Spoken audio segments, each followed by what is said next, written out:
What if Robert Baratheon didn't die? Part 2. Let's explore the depths of it in the video. The marriage ceremony between Robert and Margery takes place several months after the war in the Riverlands. Lords and ladies from all across the Seven Kingdoms, even those who joined Tywin, are invited to participate as a gesture of goodwill. In that time, the realm has begun to heal from this short but violent war, thanks in large part to Ned Stark. But part of the credit also goes to Robert. His near brush with death awakened something in the Baratheon king, an old fire that many thought was long gone. For the first time in his life, Robert truly begins acting like a king. He moderates his drinking and spending while spending more time attending small council meetings. The first thing he does is remove Varys the Spider, Grand Maester Pycelle, Sir Merny Trant, Sir Boros Blount, Sir Preston Greenfield, and many other courtiers. Even his brother Renly Baratheon loses his seat after abandoning Ned Stark, though he is allowed to keep Storm's End. Together, Ned and Robb begin finding replacements for these positions. One of the first names on their list is Loras Tyrell, who is given a position in the Kingsguard. This is done to further strengthen the burgeoning alliance between the Crown and the Tyrells. The marriage between Margery and Robert helps bring them together, but they do not stop there. Robert also begins repairing the relationship with Dorne by sending them the heads of Tywin Lannister and the Mountain after he's found. One of his biggest challenges is repairing the Riverlands from this war. Huge sums of money are spent to rebuild ruined villages and castles. This rebuilding and Ned's pardon ensures Robert also maintains the loyalty of the North and the Riverlands. Meanwhile, Stannis and Renly holding the Westerlands keep them in line. This ensures Balon Greyjoy doesn't attempt his rebellion. The only place that remains uncertain is the Vale, which continues to be ruled by Lysa Arryn and gives little contact with the rest of the Seven Kingdoms.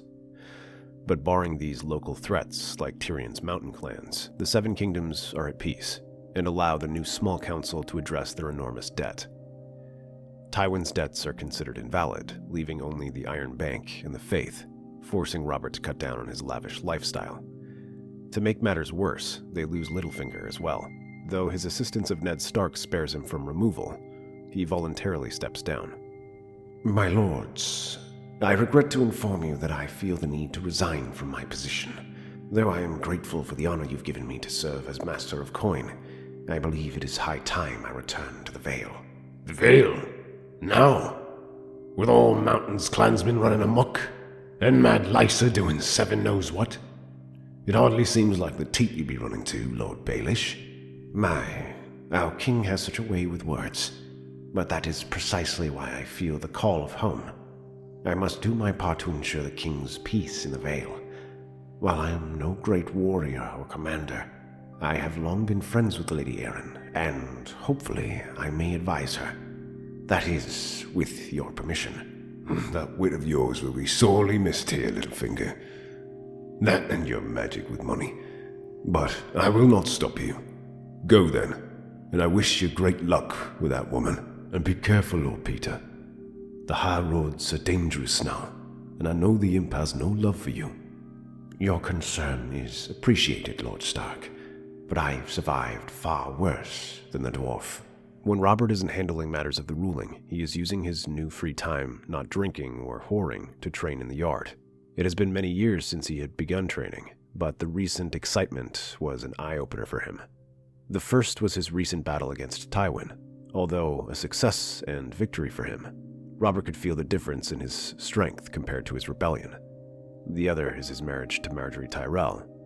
With the queen so much younger than him and surrounded by her gallant-looking brothers, Robert is actually aware of how different he must appear to them.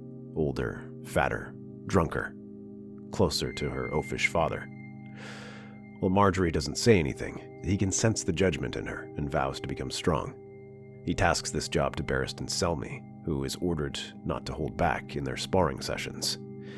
The legendary knight is true to his word and repeatedly humbles Robert, but this only pushes the king harder to meet his challenge. However, this peace is shattered by the anvil of the Night's Watch representative.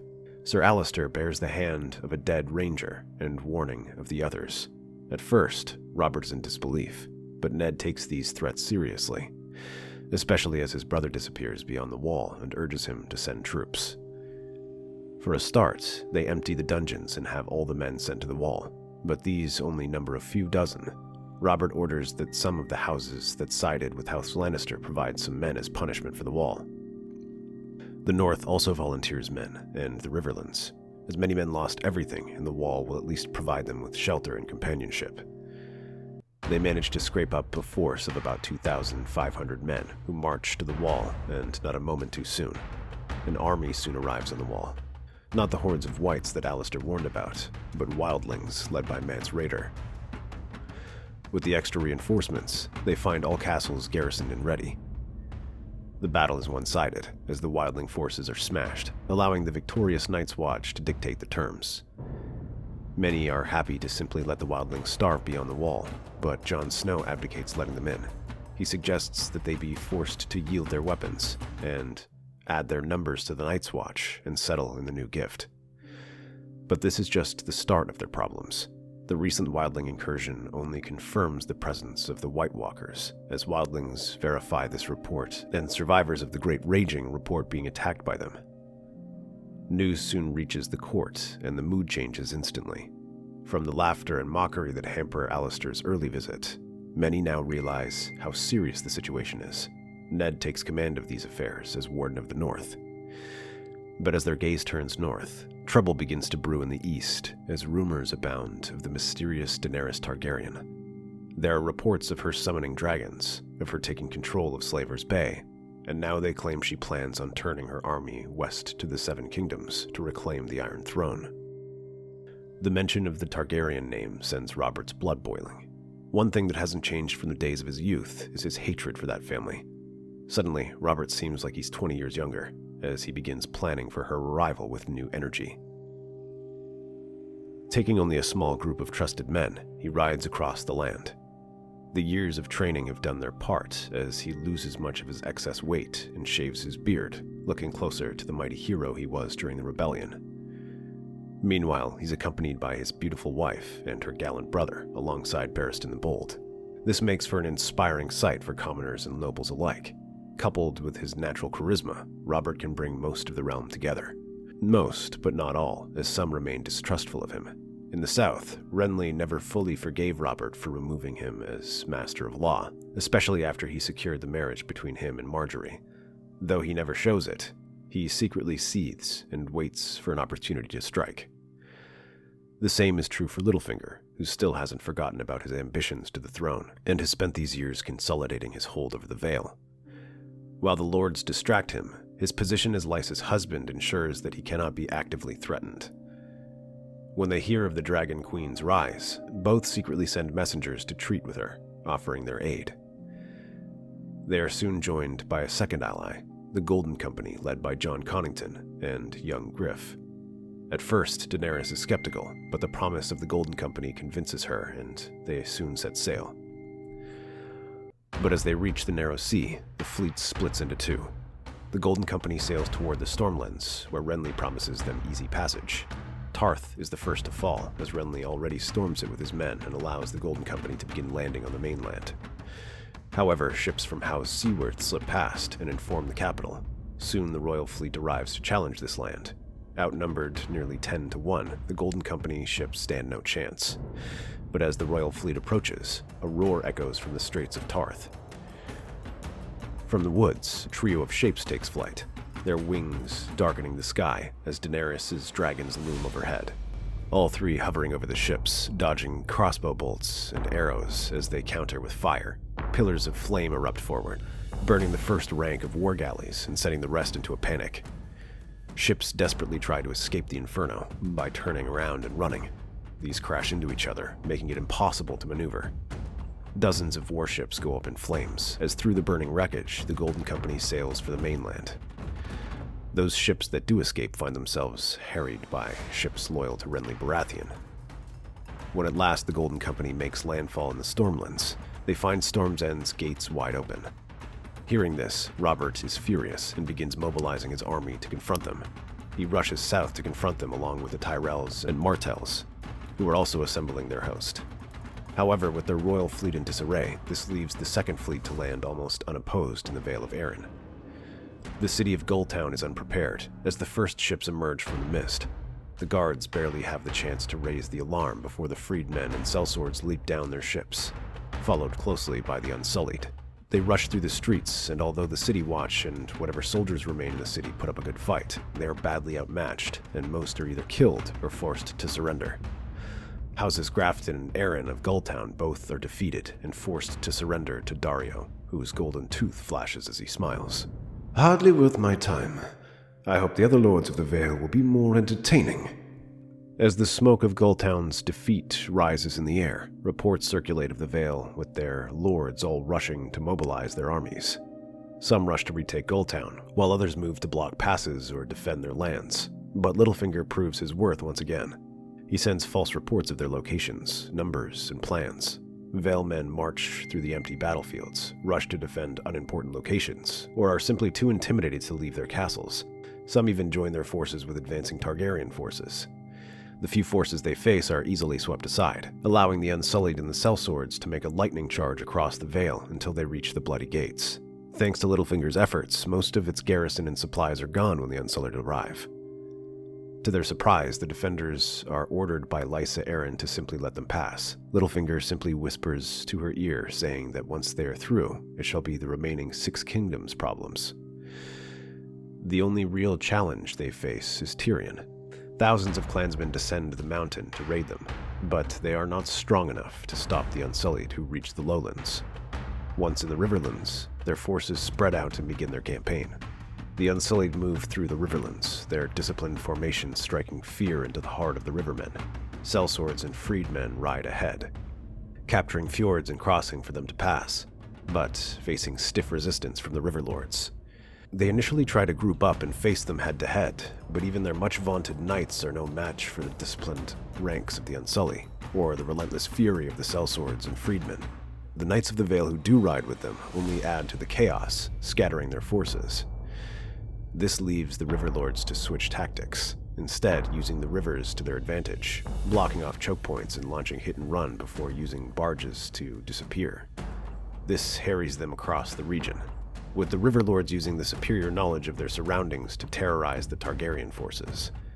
But their efforts soon pay off, as soon after, Stannis departs from the Westerlands, leading a large host that is further stiffened by a small contingent of Northmen sent by Ned, who is still organizing the wall's defense. Unlike the reckless early attacks made by the hot-headed Riverlords, Stannis approaches this with cool discipline. They strike first at the Fair Market, where Grey Worm attempts to break through their defenses. But while the Unsullied manage to march inside, the Westerosi soldiers break their ranks, turning it into a melee where the knights have the advantage and force the Unsullied to break off. Meanwhile, hand-picked warriors like Mark Piper, Lord Vance, and the Blackfish lead raids across the Targaryen support lines, while Stannis constantly shadows their forces, waiting for the opportunity to strike and deny them favorable terrain. But while Grey Worm has discipline, Daario Naharis has creativity, launching night raids and ambushes that hamper Stannis' war effort. With their path to Riverrun blocked, Grey Worm turns the army south to Harrenhal. Here they have more success, with House Wentso depleted. But as the castle falls, Stannis turns his host south to confront them. He sends out Adam Marbrand with a large force of cavalry and sweeps into their wings. This time, the outnumbered Knights of the Vale are unable to halt their attack. Their breaking doesn't allow the Unsullied to form up, and they are forced to retreat inside the castle, leaving Stannis to lay siege to the ancient castle. Meanwhile, further south, the Golden Company fortifies their position at Storm's End, bolstered by rebel Stormlands who have rallied to their cause. The banners of the Griffin and the Stag fly side by side, as Jon Connington and Renly Baratheon join their armies. But the force they face is larger than the force they fought in the Trident. Men from the Crownlands stiffened by loyalist Stormlands, spears from Dorne, and the cavalry of the Reach, all led by Robert himself, whose fury knows no bounds after hearing of his brother's betrayal. The first major engagement erupts at Summerhall, where the combined forces of the Tyrells and Dornish clash with the Golden Company in a bloody melee. The Dornish spearmen face off against the disciplined phalanxes of the Golden Company, while Tyrell knights attempt to outflank the mercenaries with their cavalry.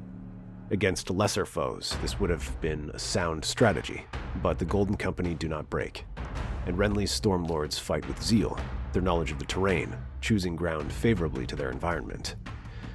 Despite their valor, the Loyalist forces suffer heavy losses, especially when the Golden Company brings in their war elephants, which smash through the Dornish and Reach center. The flanks try to envelop them, but the right flank goes up in flames as Daenerys' dragons descend on them. This is just as Robert's forces arrive. He rallies the remainder of the army and organizes a counterattack as they advance towards Blackhaven. This time, he leads his forces from the center, blocking their advance and striking hard into their forces. The king looks like a hero from a fairy tale, his antlered helmet making him appear like a giant, while his sword slices through foes like carving a cake. As the elephants advance, the Dornishmen launch a feigned retreat, dropping caltrops and spikes as they run, causing the elephants to rear up in pain, momentarily paralyzed and allowing them to target their handlers. Meanwhile, the Reach forces led by Randyll Tarly press the Golden Company hard, but suddenly the dragons descend and the center goes up in flames, their shadows consuming the walls of Blackhaven as they see the distinctive shape of Robert's armor. They open their mouths to fire again, but suddenly Viserion screams in pain as he goes low, and a baseline bolt strikes him across the neck, causing his fire to shoot out wildly. Instead of striking Robert directly, it throws him off his horse and sends him crashing to the ground. Viserion tumbles a short distance away. Jon Connington rushes through with his men, spotting Robert Baratheon's body amidst the dead, half burnt with his armor dented at the stomach from a mace. But as they remove his helmet, they are shocked to see the face underneath is none other than Beric Dondarrion. Suddenly his eyes open, and a pained smile fills his face. What? Who better to be a king's body double than a man who can't die? He suddenly seizes his dagger and surges forward, driving it across Jon's neck. The two men stare at each other in surprise. Sorry, Jon, but we serve different kings. Suddenly, war horns sound from behind as the real Robert bursts from nearby woods, striking the disorganized Targaryen host as they are too busy surging forward. Although the Baratheons suffer heavier losses, the loss of a dragon sends the rebel forces wavering, and they are now forced to withdraw. Robert wishes to pursue as his men's spirits are raised by the death of Viserion, but as he organizes his forces, a rider approaches, this one from the north. The man is haggard, with his black cloak in tatters and blood spattered on his face, but his message cannot wait. The wall has fallen. While Ned had busily fortified the wall, Jon Snow tried to rescue the wildlings at Hardhome, but this proved to be a huge failure. Not only did the effort fail, but the Whites took control of the ships and sailed around the wall to strike at Eastwatch by the sea. This gave the White Walkers an opening to pour through the breach. The Night's Watch is doing everything to try and hold them off, but it's no use. They need the full might of the Seven Kingdom if they are to survive. Robert looks around the battlefield, taking in the carnage. This was already one of the bloodiest battles he'd ever fought, and yet he can't imagine the chaos that must be gripping the north. Part of him wants to send his army out, to crush these rebels as quickly as possible, and march to Ned's aid. But he knows there will be no time. There is only one solution. As the sun rises over the battlefield, Robert stands over the carnage, waiting to see if his message was received. Not long after, three figures ride out to join him: Renly, Daenerys, and young Griff. The wall has fallen. The air in the tent turns colder than the winds of the far north. This isn't wildlings, though. It's something worse. The White Walkers. They're pouring south, and if we don't stop them, all this will be gone. You expect us to believe in tales of ice demons and dead men? Stories told to frighten children? A few years ago, there were no dragons either. Are you prepared to dismiss what I've seen with my own eyes? This isn't about the thrones anymore. It's about survival. You expect us to abandon this war? All for the words of a single rider? You're madder than Ares. No, he's acting like a king should. Perhaps you should take some notes, pup. I've already sent orders. Stannis will lift the siege at Harrenhal and march north to meet us. You can confirm with your eunuch or your pet sellsword. But while you're squabbling over a crown, I will fight for my people. They'll drown this land in ice and death. And you would trust us with this? Why not crush us here and now, then march north unopposed? Robert lets out a bitter laugh. You think I'd tell you this if it were a ruse? I'm a warrior boy. I'd like nothing more than to crush you. But what will I be fighting for? A graveyard? If these creatures are as terrible as you say, then you have my dragons. Fine. I suppose the world is worth saving. Very well then. I'll send word to my forces. In Winterfell, Ned Stark stands atop the battlements as thousands of whites batter against the gates, only stopped by a motley band of Northmen from different houses, the remnants of his army that tried to stop the dead. The castle is strong, but Ned knows it will not hold forever. The dead do not tire. Then, through the howling wind, a sound unlike any other cuts through the night. The first dragon bursts through the storm clouds, its fiery breath a streak of light in the darkness. Moments later, another follows. Fire burns through the ranks of the undead, allowing the combined host of the Seven Kingdoms to rush through. Northmen, Valemen, Dornishmen, Rivermen, Ironborn, Westermen, Stormlanders, Reachmen, Unsullied, and the Freedmen charge into the chaos. The dragons dive, unleashing torrents of flame that carve through the ranks of whites, turning the frozen battlefield into a blazing inferno. Using the knowledge given to them by the Night's Watch, they are armed with dragonglass weapons that carve through the whites. At the center of the chaos, Robert Baratheon fights like a man possessed, his warhammer swinging and crushing foes. His men rally behind him, emboldened by their king's fury. Is that all you've got? Come on, you bloody corpses. You're not taking Winterfell. Nearby, Daenerys rides Drogon, her silver hair streaming in the wind, thinning the dead's numbers. But even the might of the dragons is not enough to stem the tide entirely. Grey Worm and the Unsullied form an impenetrable shield wall, watching their flanks. Young Griff rides atop an elephant, barreling through the whites and advancing toward Winterfell with the Golden Company. In their flanks, Stannis and Renly command cavalry units and cut through the masses of undead. In the thick of melee, Robert spies a figure unlike the others. Tall, clad in icy armor, and wielding a blade that glows with frost. The Night King. Robert razors defiantly and swings his hammer against his chest. The Night King turns, meeting Robert's charge with an eerie calm, raising his chilling blade. Their weapons clash, the impact sends shockwaves across the battlefield. For once, Robert finds a foe stronger than him.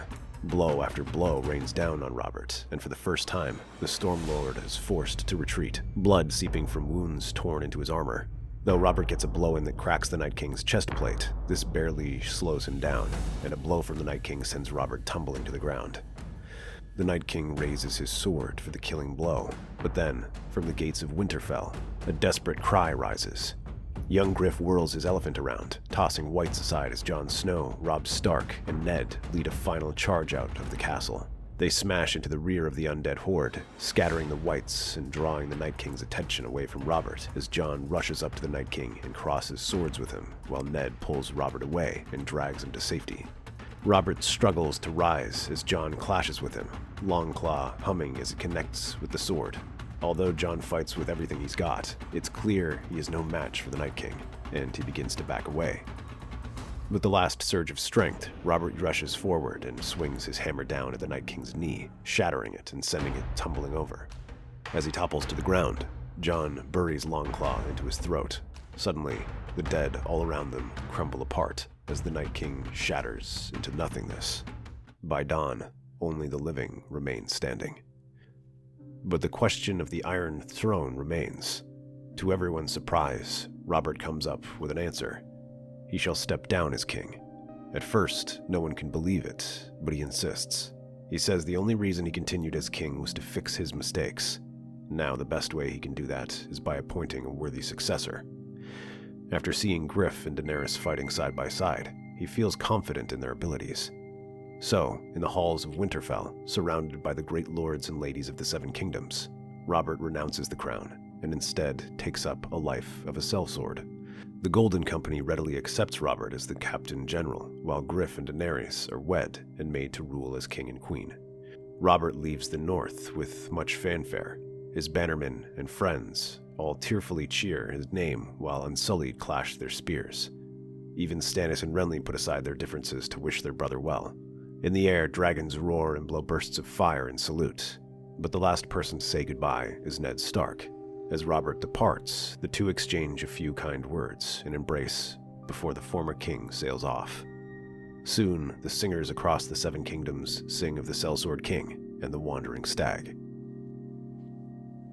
That's our theory. Westeros is a land filled with exciting stories and possibilities, and we love exploring them. If you want to accompany us on this journey across the Seven Kingdoms and beyond, then please like, share, and subscribe to our channel.